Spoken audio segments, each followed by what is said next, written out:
इस वक्त आप आराम से बैठकर इस वीडियो को देख रही हैं, मगर मैं आपको कहूँ, आज जिस जगह पर आप अभी बैठे हो वो आज से करोड़ों साल पहले 8,500 डिग्री के तापमान से उबल रही थी। या जिस जगह पर आप बैठे हैं वो जगह लाखों सालों तक बर्फ से ढकी हुई थी। ये दोनों बातें सच हैं। इस 15 मिनट की वीडियो के अंदर आप पृथ्वी के 450 करोड़ साल के सफर को देखने वाले हैं। जिस जगह आज हमारा सौरमंडल है वहाँ विभिन्न प्रकार की गैस और धूल के बादल हुआ करते थे। वैज्ञानिकों के मुताबिक इन धूल के बादलों से दूर एक तारा हुआ करता था। वक्त के साथ साथ उस तारे की ऊर्जा कम होने लगी, जिसके कारण उसके अंदर एक विशाल विस्फोट हुआ। विस्फोट की वजह से अंतरिक्ष की ये धूल एक दूसरे से दबने लगी। इस दौरान बादलों में स्थित धूल के कण दबाव और गर्मी के कारण बड़े उल्कापिंड और पत्थरों में परिवर्तित हो चुके थे, और इसी दबाव की वजह से इन बादलों में स्थित रेडियो एक्टिव पदार्थ ने ग्रेविटी का निर्माण किया। इस ग्रेविटी के कारण बीच में हाइड्रोजन और हीलियम इकट्ठा होने लगे। बीच के इस भयंकर दबाव के कारण एक विशाल विस्फोट हुआ, और इसी विस्फोट के कारण हमारे सूरज का जन्म हुआ। अंतरिक्ष में फैले एस्ट्रॉयड यानी क्षुद्र ग्रहों में भारी वजन की वजह से सूरज के करीब आकर सूरज की परिक्रमा करने लगे। धीरे धीरे इन्हीं एस्ट्रॉयड में भारी टकराव हुआ, जिसके फलस्वरूप मरकरी, विनस, अर्थ और मार्स जैसे ग्रहों का निर्माण हुआ। वैज्ञानिकों के मुताबिक उस वक्त पृथ्वी और मार्स यानी मंगल ग्रह के बीच थिया नामक ग्रह सूरज की परिक्रमा किया करता था। पृथ्वी पर ग्रेविटी होने की वजह से सूरज की परिक्रमा करने वाले एस्ट्रॉयड अब पृथ्वी की परिक्रमा करने लगे, और धीरे धीरे करोड़ों सालों तक ये पृथ्वी पर गिरते रहे। और ऐसी ही घटना हमारे पड़ोसी ग्रह थिया पर भी हो रही थी, जिसके कारण थिया पृथ्वी के और करीब आने लगा और आकर पृथ्वी से टकराया। इस भयंकर टकराव की वजह से पृथ्वी के हिस्से कणों के रूप में अंतरिक्ष में फैल गए और एक रिंग्स की तरह पृथ्वी की परिक्रमा करने लगे। इन्हीं परिक्रमा करते हुए कणों में टकराव होने लगा, जिसके कारण हमारे चांद का निर्माण हुआ। उस वक्त पृथ्वी पर सिर्फ एक ही समुद्र हुआ करता था, और वो था 1900 डिग्री सेल्सियस के तापमान पर उबलते हुए लावे का। उबल रही थी वो सारी चीजें जिसे आज आप अलग अलग नाम से जानते हैं। वक्त के साथ साथ पृथ्वी धीरे धीरे ठंडी हो रही थी, जिसके कारण पृथ्वी के भारी तत्व जैसे धातु और रेडियो एक्टिव पदार्थ पृथ्वी के केंद्र में जाकर इकट्ठा हो गए, और हल्के पदार्थ पृथ्वी की सतह पर आ गए। लाखों सालों तक पृथ्वी पर उल्का पिंडों की बरसात हुई, और इन गिरते हुए उल्का पिंडों में जमा था नमक, मिनरल्स और पानी। करोड़ों सालों तक इन उल्का पिंडों की बरसात होती रही, और धीरे धीरे पृथ्वी की ऊपरी सतह पानी से ढकने लगी। वैज्ञानिकों के मुताबिक यही वो वक्त था जब दूर गहरे पानी के अंदर निकलते ज्वालामुखियों से पहली बार सूक्ष्म जीवों का निर्माण हुआ। लाखों सालों बाद एक वक्त ऐसा आया जब पृथ्वी की पूरी सतह पानी से ढक चुकी थी। हमारी पृथ्वी के सबसे अंदर का कोर रेडियो एक्टिव पदार्थ से बने होने की वजह से हरदम गर्म होता रहता है, लेकिन जब भी पृथ्वी की ऊपरी जमीन ठंडी हो जाती है तब पृथ्वी के अंदर की गर्मी बाहर नहीं निकल पाती, जिसके कारण ज्वालामुखियों का निर्माण होता है। और उस वक्त कुछ ऐसा ही हुआ। पानी से ढकी हुई पृथ्वी पर हजारों की तादाद में ज्वालामुखी निकलने लगे, और आने वाले लाखों सालों तक इन ज्वालामुखियों का निकलना जारी रहा, जिससे पानी के ऊपर जमीन का निर्माण हो रहा था। इस वक्त भी पृथ्वी पर वातावरण न होने की वजह से अंतरिक्ष से उल्का पिंडों की बरसात हो रही थी। आज से लगभग 300 करोड़ साल पहले पृथ्वी पर ऐसा वक्त आया जब पृथ्वी का वातावरण लगभग स्थिर होने लगा था। ज्वालामुखी निकलने धीरे हो गए थे, और पृथ्वी का एक दिन 12 घंटे का हुआ करता था। साल बीतते गए, और धीरे धीरे ये सूक्ष्म जीव विकसित होते गए और समूह में रहने लगे। आज से लगभग 250 करोड़ साल पहले पहली बार पृथ्वी पर ऐसे जीवों का निर्माण हुआ जो जीने के लिए ये पानी के अंदर के मिनरल्स यानी खनिज पदार्थ और धूप का इस्तेमाल करते थे और मल त्याग के रूप में ऑक्सीजन बाहर निकालते थे। इस वक्त तक पृथ्वी पर ज्यादातर ज्वालामुखी निकलने बंद हो चुके थे और इन माइक्रोबैक्टीरिया की वजह से वातावरण में ऑक्सीजन की मात्रा बढ़ रही थी। वातावरण में ऑक्सीजन बढ़ने की वजह से पृथ्वी का वायुमंडल बनना शुरू हुआ और आने वाले हजारों सालों तक वातावरण में ऑक्सीजन की मात्रा बढ़ती रही, जिसकी वजह से पृथ्वी के ज्यादातर हिस्सों में ये सूक्ष्म जीव फैल गए। हजारों सालों बाद एक वक्त ऐसा आया जब पृथ्वी में ज्यादा ऑक्सीजन बढ़ने के कारण ये सूक्ष्म जीव मरने शुरू हो गए। उस वक्त तक पृथ्वी का वातावरण ठंडा होने के साथ साथ ऑक्सीजन से भी भर चुका था, जिसके कारण जमीन और वातावरण में स्थित आयरन यानी लोहे के मिनरल्स पानी में स्थित ऑक्सीजन से रिएक्ट होने लगे और एक वक्त ऐसा आया जब पृथ्वी की जमीन आज के मार्स के जैसे लाल हो चुकी थी। वक्त बीतने के साथ साथ धरती की टेक्टोनिक प्लेट्स में दरार होने लगी, जिसके कारण पृथ्वी के अंदर का लावा जमीन की तरह कई लाखों सालों तक खुला उबलता रहा और यही वो कारण था जिसके कारण पृथ्वी के वातावरण में कार्बन डाइऑक्साइड की मात्रा बहुत बढ़ गई और पृथ्वी पर एसिड की वर्षा शुरू हो गई। एसिड रेन की वजह से पृथ्वी का तापमान घटने लगा और तापमान इतना घटा कि पृथ्वी के ऊपर स्थित पानी बर्फ में परिवर्तित होने लगा। पृथ्वी पर पहली बार भयंकर आइस एज आया। इस वक्त पूरी पृथ्वी सफेद बर्फ से ढक चुकी थी।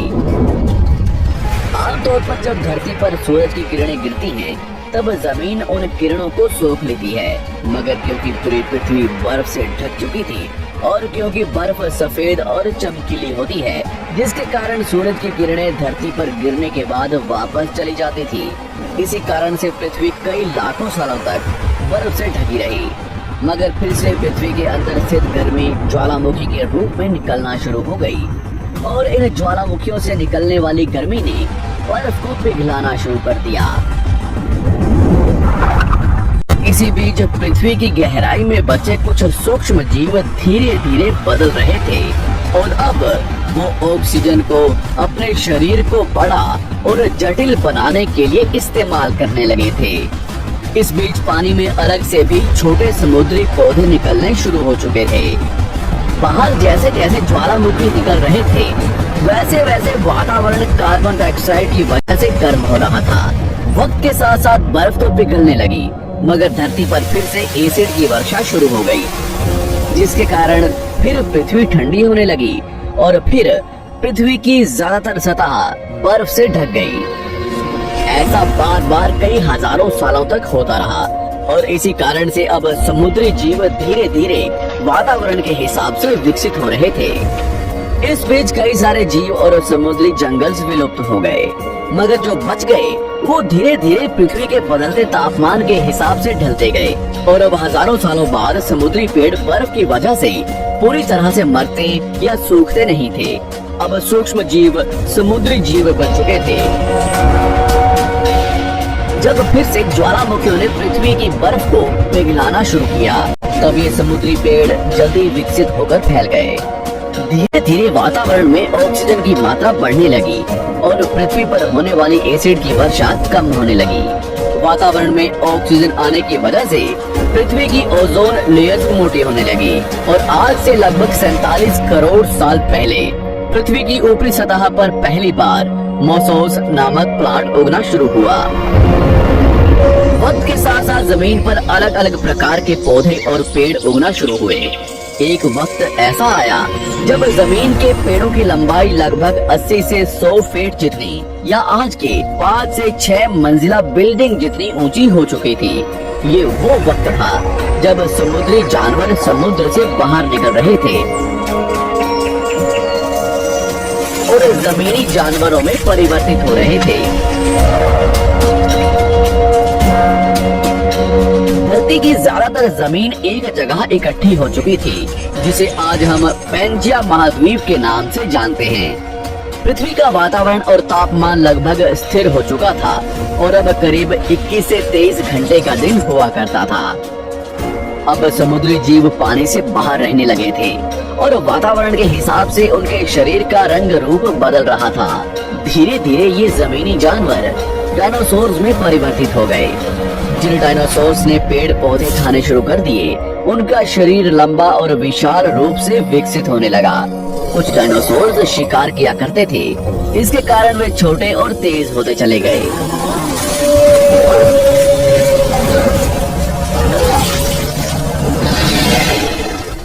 पृथ्वी की ऊपरी जमीन एक जगह इकट्ठी होने के कारण ज्यादातर जमीन रेगिस्तान और बंजर हो चुकी थी।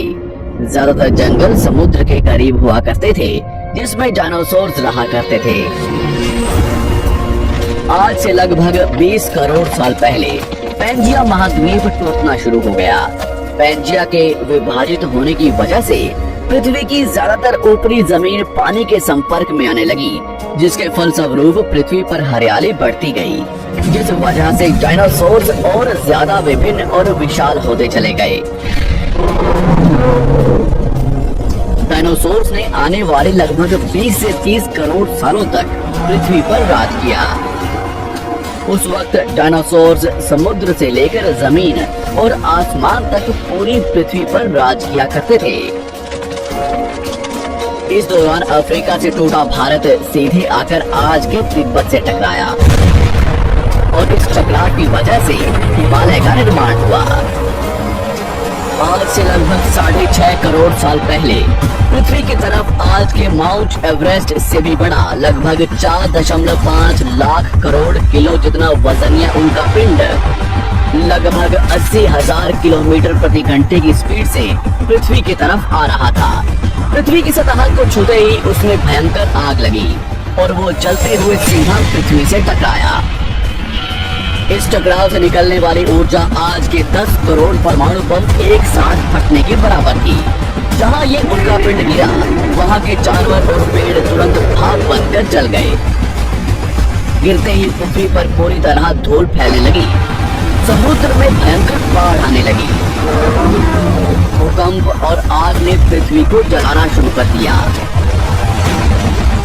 कुछ ही घंटों में पूरे पृथ्वी के वातावरण में हानिकारक गैस और धूल की वजह से पृथ्वी नर्क हो चुकी थी। डायनासोर्स घुटन, आग और भूखमरी से पूरी तरह विलुप्त हो गए। इस वक्त हमारे पूर्वज जमीन के अंदर रहा करते थे, जिसके कारण वो इस विशाल प्रलय से बच गए। पृथ्वी का वातावरण पूरी तरह से काला और अंधेरा हो चुका था, जिससे धूप भी जमीन तक नहीं पहुंच पा रही थी। पृथ्वी के पेड़ और ज्यादातर जानवर विलुप्त हो गए। वातावरण में धूल और हानिकारक गैस के कारण पृथ्वी पर फिर से एसिड की वर्षा शुरू हो गई और फिर पृथ्वी ठंडी होकर बर्फ से ढक गई। लेकिन इस बार पृथ्वी की बर्फ लाखों सालों तक नहीं जमी रही और 80 से 90 हजार साल बाद ये बर्फ पिघलनी शुरू हो गई। जैसे ही धरती पर वातावरण फिर से पहले जैसा होने लगा, वैसे ही ये छोटे जीव जमीन से बाहर आना शुरू हो गए। उस वक्त पृथ्वी की बर्फ पिघलनी शुरू ही हुई थी, जिसके कारण अफ्रीका में घने ठंडे जंगल हुआ करते थे और इसी बीच ये जमीनी जीव बंदरों में परिवर्तित हुए। मगर जैसे जैसे पृथ्वी गर्म होने लगी, वैसे वैसे अफ्रीका के ये जंगल सूखने लगे। जंगल की चीजें खाने वाले बंदरों को खाने की कमी होने लगी। खाने की तलाश में इन बंदरों ने अपने पैरों पर चलना शुरू कर दिया, जिससे उन्हें दूसरे जानवरों के शिकार करने में मदद मिलती थी। धीरे धीरे बंदर एप्स यानी वानर में परिवर्तित हुए। खाने की तलाश में ये एप्स पृथ्वी के दूसरे हिस्सों में फैलने लगे और धीरे धीरे उनके शरीर का रंग रूप वहाँ के मौसम के हिसाब से बदलता गया। वक्त के साथ साथ हम आदिवासी बने। हमने हथियारों से लेकर आग का आविष्कार किया। हम धीरे धीरे इंसान के रूप में विकसित हुए। हमने धर्म से लेकर परिवार, भाषा और संस्कृति का निर्माण किया और वक्त के साथ साथ हम विकसित होते चले गए और आज हम इस पृथ्वी की सबसे विकसित प्रजाति बन चुके हैं।